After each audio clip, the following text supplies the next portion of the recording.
Have you ever gone into an Astroneer cave looking for laterite? Maybe got yourself a little bit lost, maybe had a little bit of scare suffocating for a little bit, or perhaps you didn't come back at all. Well, this guide is for you. Caves in Astroneer look simple at first. You dig down, grab some resources, follow your tethers home, but the deeper you go, the more the game changes. Oxygen becomes a timer, tunnels become mazes, terrain gets harder, and resources get better. And one bad fall can end the whole trip. So today I'm covering 10 things you need to know about going underground in Astroneer. We're talking survival, navigation, resources, and hazards, and also why caves matter more than most players realize. By the end, you'll know how caves work, what to bring, where to find resources, and how to survive deeper underground. First thing to understand, and a lot of players miss this, caves in Astroneer are not just random holes underground. Every planet has the same underground structure. Below the surface, you go through caves first, then the mantle, then the outer core, then the inner core. That means going underground is not exactly about exploring, it's a progression path. The deeper you go, the better the reward, but also the bigger the risk. Think of caves as the first door in a series of doors. Each one unlocks the next. Here's why going underground matters, even as a beginner. On Sylva, your starting planet, the caves contain laterite, quartz, and spherulite. Laterite smelts into aluminum, and aluminum unlocks your first real tier of crafting. Now, if the surface is where Astroneer teaches you survival, caves are where it starts teaching you progression. You can't build most of the mid-game infrastructure without going underground at least once. It's not necessarily optional. It's really the path forward.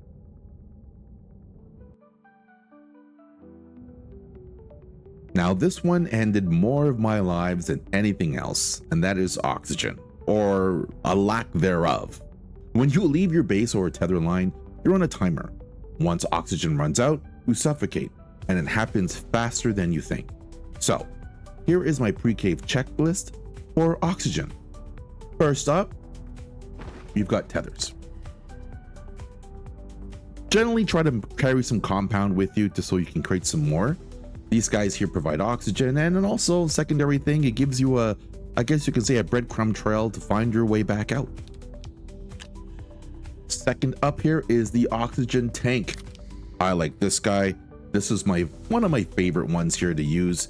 It helps with increase the range, especially when you're away from your tethers. So the oxygen will be depleted from the tank first, then your main oxygen bar up here.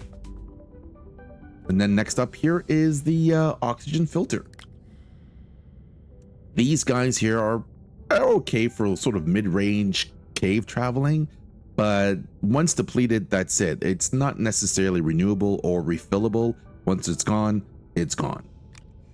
And then the top echelon, as far as I'm concerned, what I believe to be the best way to go, once you get enough resources, get the portable oxygen generator. This guy is created in the backpack, and the recipe for it, it is 1 nanocarbon alloy. That alloy is top tier in terms of resources that you can fashion. It's not necessarily an easy thing to make, but if you can get yourself up there, definitely craft it, get a nanocarbon alloy, and then create the portable oxy generator for sure. This guy unlock cost a whopping 10,000 bytes. So in terms of recipe, it's expensive. In terms of unlock cost, it is also expensive, but long-term gameplay, it is definitely worth it. Now, there is a hidden quality about tethers that some players don't know about. So the tethers don't need a line of sight. They connect by proximity, not visibility. that means they can be placed on corners, on walls, even on ceilings. And they also give information by color. A blue line means that oxygen and power are flowing through it. And when there's no glow, it means that the chain is broken somewhere. Another aspect I like about Tethers is that if somehow you manage to stray away from the last connecting tether and you have no more to create, let's just say you're doing a little mini exploration ahead without really having any tethers, but you're minding your oxygen levels in your tanks. Now, there have been times where I have gotten lost in those moments and it's not fun, but the cool thing about Tethers is since they have that glow, all you really need to do is just simply look for that glow in the distance. Let's say you've got turned around a little bit, just look for that glow. And as soon as you see it, head straight for it.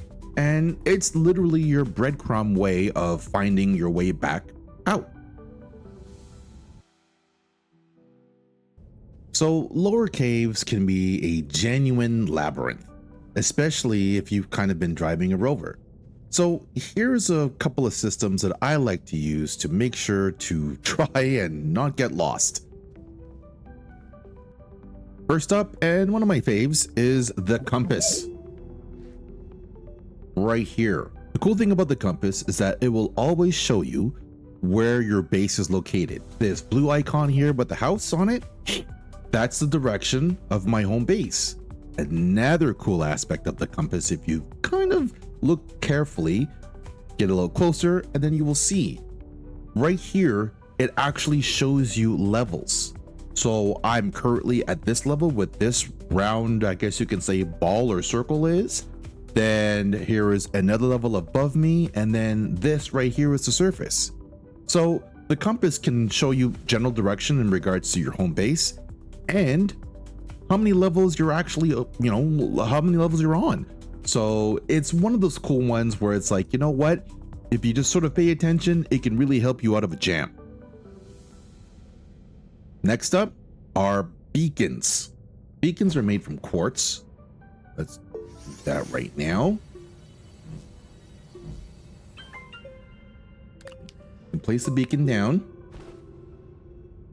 And then when you use a beacon in conjunction with your compass, right there. See, I'm standing right in the center of it and it's blue. So beacons can help you navigate certain aspects of the caves as well. Caveat with beacons is that it's not always on your compass like your home base. If you travel too far away from the beacon, it can drop off the radar from your compass, but it can help you in terms of like another way of breadcrumbing your way back to a specific resource or back to the exit. So it's just one of those things that can really help you along with the compass as well. Another cool thing about beacons is that you can actually change their colors. So you can actually come up with a color scheme to say that, well, I want green to mean resources, orange to maybe match like, I don't know, like my vehicle, or purple, and so on and so on and so on. So beacons are pretty cool and they can really help you navigate your way around. One other thing that I like to do to track where resources may be, I guess you can say, located, is to drop down an actual little widget of that particular resource. I mean, after a while, when you're exploring, you've got so many different tethers going so many different directions and on so many different levels, you're sort of stuck to the point where, okay, where is my quartz again? What direction in regards to this tether split that I have on this particular level? So what I like to do is I like to drop down little stuff like this. In this case, it's a quartz widget to know that, okay, the quartz deposit that I was at or that I remember, it's in this direction and not in this direction. So I like to do little things like that as well. I mean, you can use your own little tricks, but this is just one of the things that I like to do to help me remember, okay, my quartz, it's this way and not this way.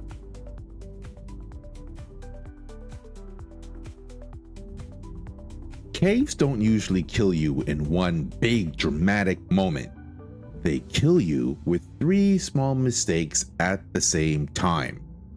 low oxygen, bad footing, and you panicking.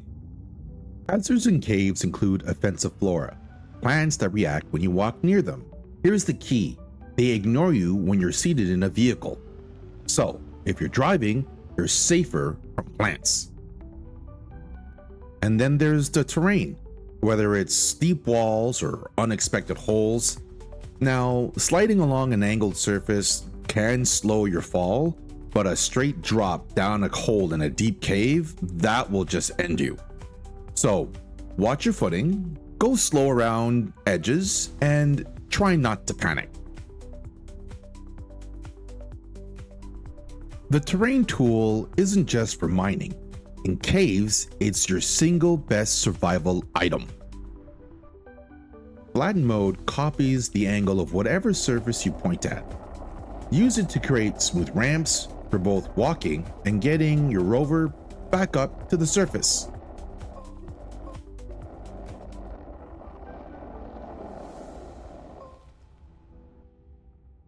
Then there's elevated mode. I like this one because I've used this one a few times to save my bacon. So let's just say I've fallen down a slight hole, but there's no way for me to get back up to where I want to be. Let's just say I'm worried about running out of oxygen because I can't connect my tethers up to a higher position. So with your terrain tool, change the mode, right? See that? Right there, the elevation mode, and you just put it right over you. And then at this point, you just simply let it go.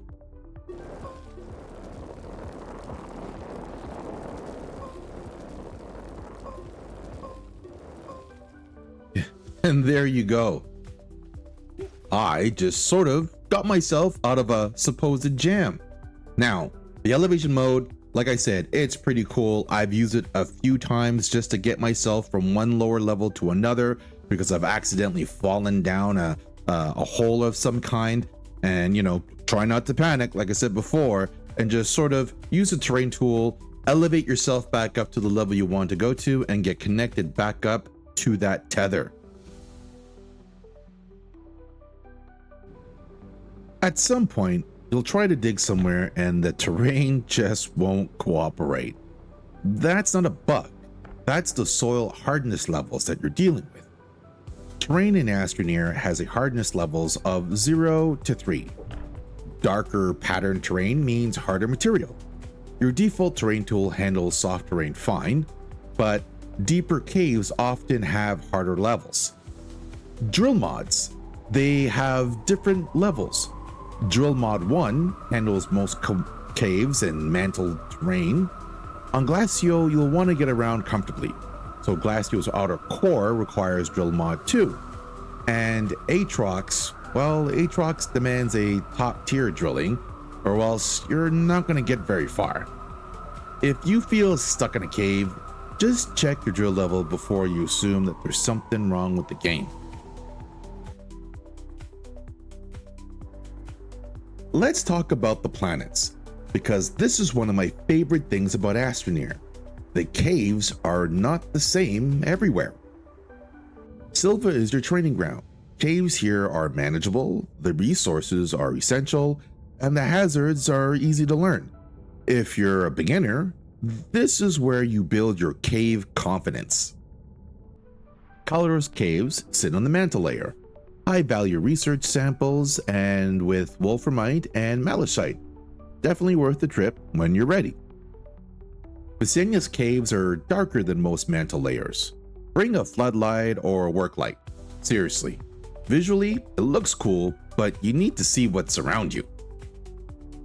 I won't spend long on Decello or Novus here, but they're worth a mention. Decello is a compact moon. Caves are accessible early and a good stepping stone before the heavier planets. Novus has caves scattered around its mountains with lithium available underground. Both are solid mid-game destinations once you get your cave legs under you. Glacio is rich in certain resources, research samples worth hundreds of bytes, frozen argon, but you'll encounter some dangerous flora down here as well. you'll need also a drill mod number 1. And then Atrox. Atrox caves are arguably the most dangerous environment in the game. Hostile flora everywhere, extremely hard terrain, top tier drilling is definitely needed here. This is not a beginner destination.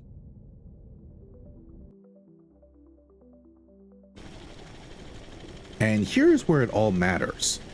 The caves aren't just resource stops, they're the highway to the core of the planet. The deeper you go through the caves, then the mantle, through the outer core, you reach the inner core. And the inner core contains the gateway engine. Activating a gateway engine is how you progress through Astroneer's late game, and each planet requires a different material to activate its own engine. But you must activate each portal on the surface before you can attempt to activate the engine at the core. The core also contains Astronium, one of the rarest and most valuable resources in the game. So when you're standing at the entrance of a cave, feeling a little unsure as to whether or not to go down, well, I say give it a try. Just remember some of the items and safety tips that were spoken about in this tutorial, because caves are dangerous, but they're dangerous because they matter. Caves are where Astroneer moves from surface survival into something much bigger. So, those are my 10 things you need to know before going underground in Astroneer. Layers and structures, early resources, oxygen management, tether mechanics, navigation systems, hazards, the terrain tool, drills, planet differences, and the deeper payoff waiting for you at the core. If this helped you, drop a comment below and tell me, what was your major cave disaster in Astroneer? Was it running out of oxygen, or getting completely lost? Maybe falling into a deep hole? Driving a rover somewhere it was never coming back from? I can tell you right now, I have done them all. If you're new here, this channel is for returning gamers who want calm, structured guides instead of chaos. Subscribe if that's your kind of content, and I'll see you in the Astroneer Underground. Peace out.